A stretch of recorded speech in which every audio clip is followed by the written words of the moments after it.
Hello everyone, steno with Arihant पर आपका स्वागत है। यह डिक्टेशन 100 शब्द प्रति मिनट की गति से आनंद मासिक पत्रिका से होगी। जिसका पीडीएफ प्राप्त करना चाहते हैं तो आप हमारे टेलीग्राम ग्रुप को ज्वाइन कर सकते हैं। डिक्टेशन 5 सेकंड बाद। महोदय, इनके लिए जीवन ताकत है। ये जीवन को छल के रूप में परिभाषित करते हैं। सफलता इनके कदम चूमती है जब तक जीते हैं शान से, परंतु अंत बड़ा ही भयानक होता है। परंतु दिखावा तो पल दो पल का ही ज़्यादातर होता है। तीसरे वर्ग में समाज के भावावेशी लोग आते हैं।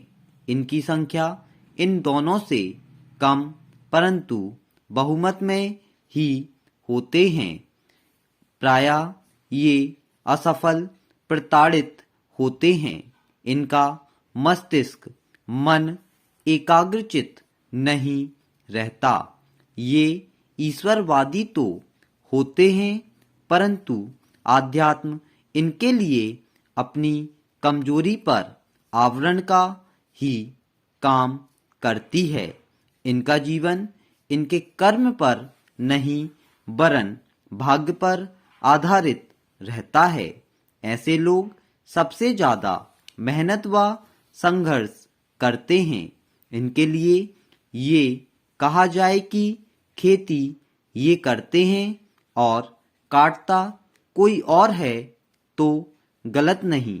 वास्तव में समाज का यही वह वर्ग है जहाँ से पाप और पुण्य जन्म लेते हैं और पलते हैं। यही वह वर्ग है, वह धरातल है जहाँ सब खड़े होते हैं। ये प्रायः दिल से जीते हैं। मस्तिष्क इनका शून्य कहें तो अतिशयोक्ति ना होगी।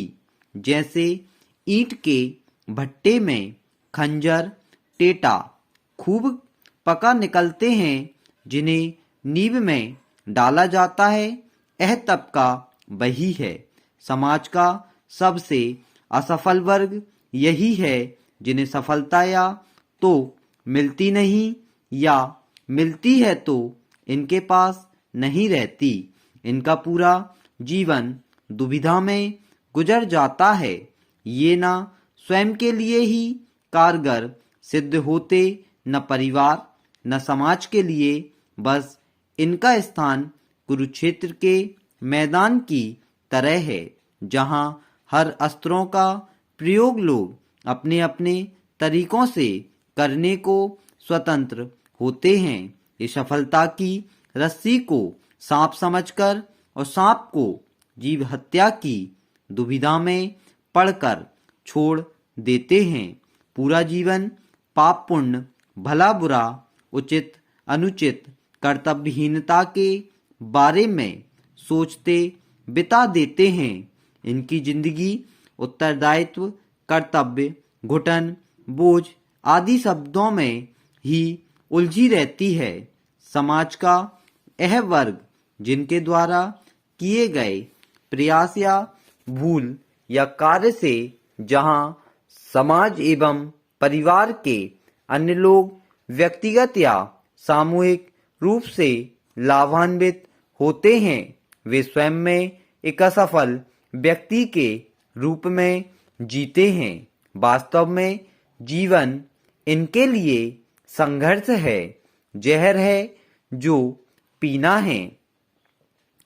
महोदय, समाज के चतुर्थ वर्ग में आने वाले लोग सहृदय बुद्धिमान सर्वशक्ति संपन्न व परमार्थी होते हैं। यह वर्ग अपने हृदय की भावना को परिस्थिति के अनुसार दिखाने में पारंगत होते हैं। ये हमेशा अपनी शक्ति का प्रयोग परमार्थी कार्य में लगाते हैं। समाज इन्हें कभी अत्यंत बुरा अत्यंत भला भी कहता है, क्योंकि ये किसी के लिए भले होते हैं तो वहीं किसी के लिए बुरे भी होते हैं। इनका जीवन परमार्थी युद्ध में बीत जाता है।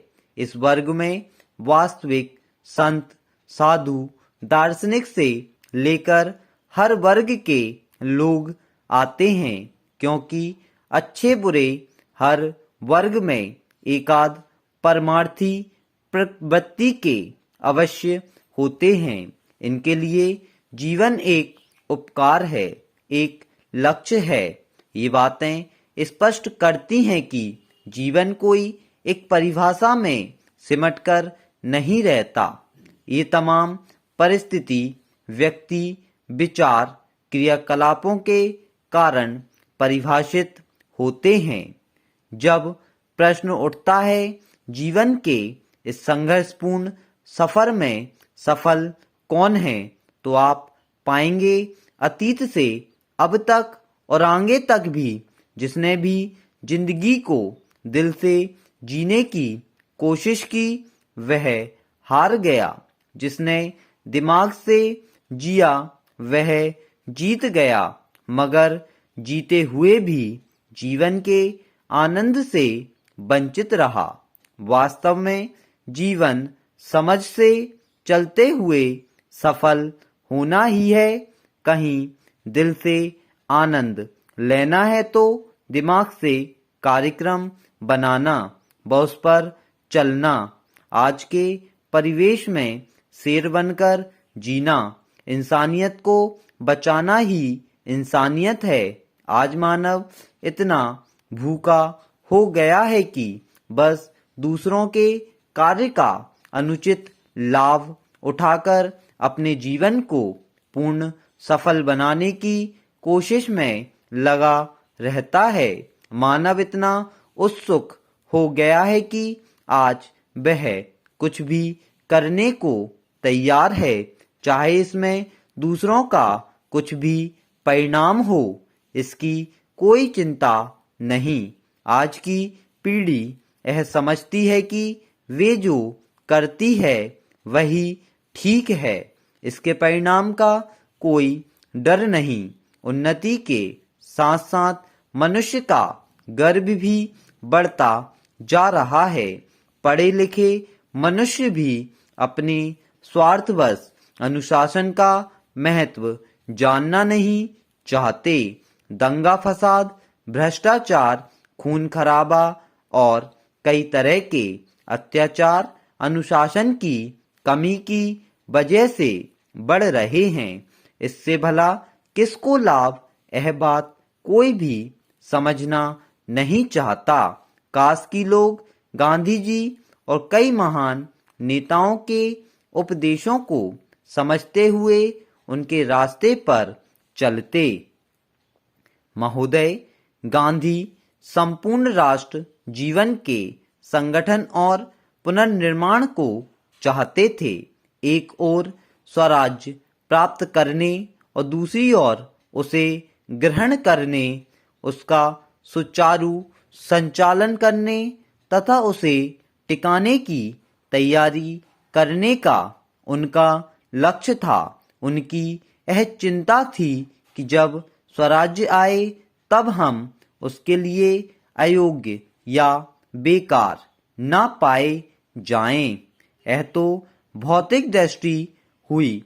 आध्यात्मिक दृष्टि से तो जिसका वे राष्ट्र में विकास करने को व्याकुल थे।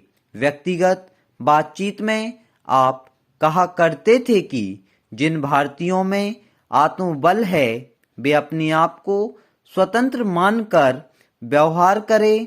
अंग्रेजों को जाना और उनके स्थान पर भारतीयों का बैठ जाना गांधी जी की दृष्टि के अनुसार सच्चा स्वराज्य नहीं था। भारत के विभाजन और पाकिस्तान के निर्माण का अवकाश भी गांधी जी की योजना में नहीं था। यह कौमी एकता की कमी के कारण संभव हुआ। सच्चे स्वराज्य का मार्ग उन्होंने अपने 19 सूत्री कार्यक्रम द्वारा प्रशस्त कर दिया था। स्टॉप। यदि आपको डिक्टेशन पसंद आती है तो वीडियो को लाइक करें, चैनल को सब्सक्राइब करें और वीडियो को ज़्यादा से ज़्यादा शेयर करें। Thank you.